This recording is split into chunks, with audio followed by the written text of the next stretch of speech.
സാമൂഹ്യ സുരക്ഷാ ക്ഷേമ പെൻഷൻ ഗുണഭോക്താക്കൾക്ക് വമ്പൻ സന്തോഷ വാർത്ത. ജനുവരി മാസത്തിലെ പെൻഷൻ തുകയുടെ വിതരണം അവസാന ഘട്ടത്തിലെത്തിയ സാഹചര്യത്തിൽ ഫെബ്രുവരി മാസത്തിലെ പെൻഷൻ വിതരണം സംബന്ധിച്ചുള്ള സുപ്രധാന അറിയിപ്പുകൾ എത്തിയിരിക്കുകയാണ്.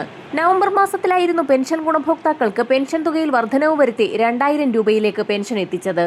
ഈ സാഹചര്യത്തിൽ ബജറ്റിൽ പെൻഷൻ തുകയിൽ വർധനവ് വരുത്താതെയിരുന്നതിൽ വലിയൊരു വിഭാഗം പെൻഷൻ ഗുണഭോക്താക്കളും ആശങ്കപ്പെട്ടിരിക്കുകയാണ്.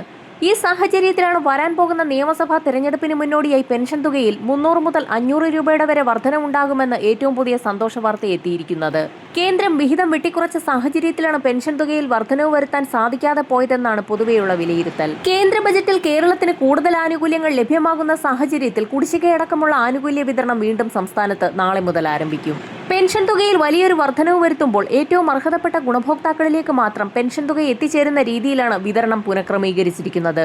ഫെബ്രുവരി മാസം മുതലുള്ള പെൻഷൻ വിതരണത്തിൽ ഈ മാറ്റം പ്രതിഫലിക്കും. വിധവ അവിവാഹിത പെൻഷനുകൾ കൈപ്പറ്റുന്നവർ പുനർവിവാഹിതരായിട്ടില്ല എന്ന് തെളിയിക്കുന്ന സാക്ഷ്യപത്രം വിവിധ പഞ്ചായത്തുകൾ ആവശ്യപ്പെട്ടിരിക്കുകയാണ്. അറിയിപ്പുകൾ ലഭ്യമായിട്ടുള്ള സാഹചര്യത്തിൽ അറിയിപ്പുകൾ ലഭിച്ചിട്ടുള്ള ആളുകൾ എത്രയും വേഗം തന്നെ സർട്ടിഫിക്കറ്റുകൾ ബന്ധപ്പെട്ട രേഖകളോടൊപ്പം ഹാജരാക്കേണ്ടതാണ്. ഇതോടൊപ്പം തന്നെ വരുമാന സർട്ടിഫിക്കറ്റുകൾ സമർപ്പിച്ചിട്ടില്ലാത്ത ഗുണഭോക്താക്കൾക്ക് കൂടി വരുമാന സർട്ടിഫിക്കറ്റ് സമർപ്പിക്കണമെന്നുള്ള അറിയിപ്പുകൾ എത്തിയിരിക്കുകയാണ്. വാർഷിക വരുമാനം 1 ലക്ഷം രൂപയിൽ കൂടുതലുള്ള ഗുണഭോക്താക്കൾ പെൻഷൻ പട്ടികയിൽ നിന്ന് പുറത്താക്കപ്പെടുകയും ഫെബ്രുവരി മാസം മുതലുള്ള പെൻഷൻ തുക ഇവർക്ക് ലഭിക്കാതെ ഇരിക്കുകയും ചെയ്തേക്കും.